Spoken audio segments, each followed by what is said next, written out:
Assalamualaikum warahmatullahi wabarakatuh. Perkenalkan, nama saya Efran Saputra dengan NPM 240200017. Saya dari program studi Rekayasa Sistem Komputer. Pada video ini, saya akan mempresentasikan materi tentang mekanisme dan teknik security arsitektur, sistem terdistribusi, komunikasi pada sistem terdistribusi.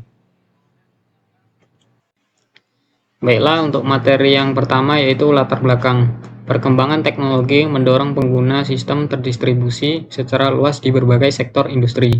Dimanfaatkan dalam cloud computing, e-commerce, perbankan digital, dan layanan pemerintah.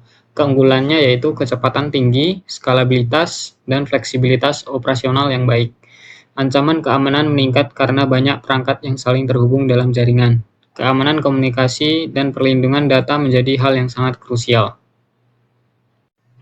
Materi yang selanjutnya adalah pengertian dan konsep keamanan. Sistem terdistribusi, kumpulan komputer yang saling terhubung melalui jaringan dan bekerja bersama sebagai satu sistem yang kohesif dan terintegrasi.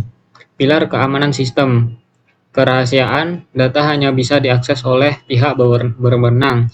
Autentifikasi, verifikasi identitas pengguna secara valid.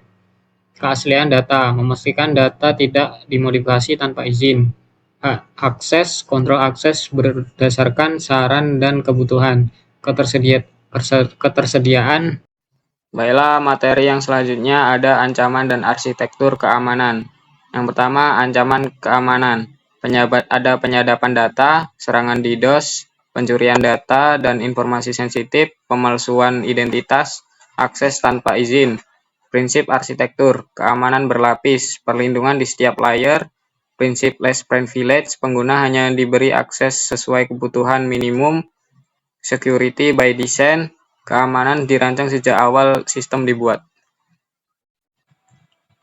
Materi yang selanjutnya adalah autentikasi dan hak akses. Autentikasi adalah proses verifikasi identitas pengguna sebelum mengizinkan akses ke sistem. Contoh password, token, dan sidik jari. Ada Kerberos, JWT, Auth 2.0, MFA, dan RBAC.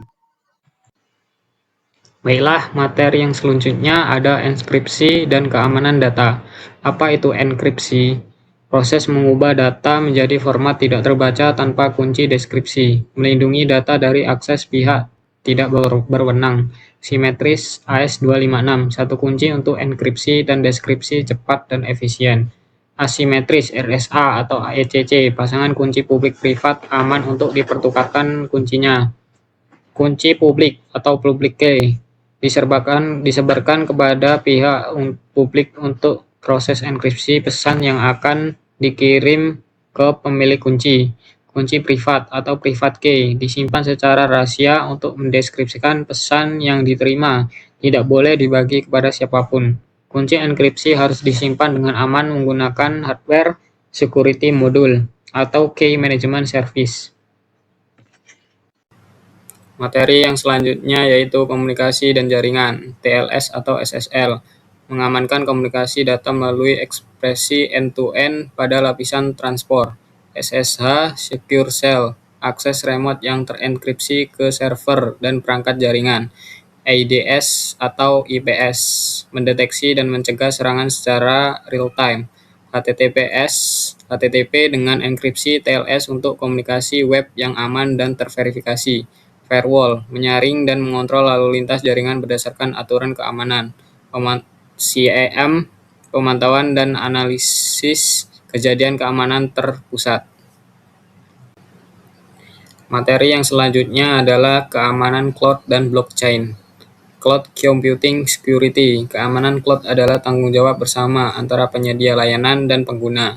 Contohnya ada AWS, IAM, manajemen identitas dan izin pengguna. AWS VPC, jaringan virtual terisolasi di cloud. AWS KMS, pengelola kunci enkripsi secara terpusat. AWS Shield, perlindungan DDoS terkelola untuk terinstruksi cloud. Blockchain Security, blockchain menggunakan kriptografi kuat untuk menjamin integritas dan transparansi data secara desentralisasi. Contohnya ada kriptografi hash, kunci publik atau privat, proof of work, proof of stake.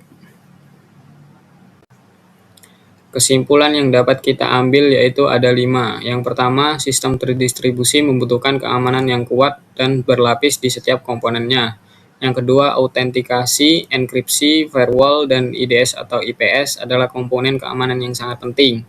3. Keamanan cloud dan blockchain memerlukan perlindungan berlapis dengan model tanggung jawab bersama. 4. Microservice dan kontainer harus dilindungi melalui Service Mesh MTLS dengan API Gateway. 5. Keamanan harus diterapkan sejak tahap awal perancangan sistem. Sekian dari saya, terima kasih. Wassalamualaikum warahmatullahi wabarakatuh.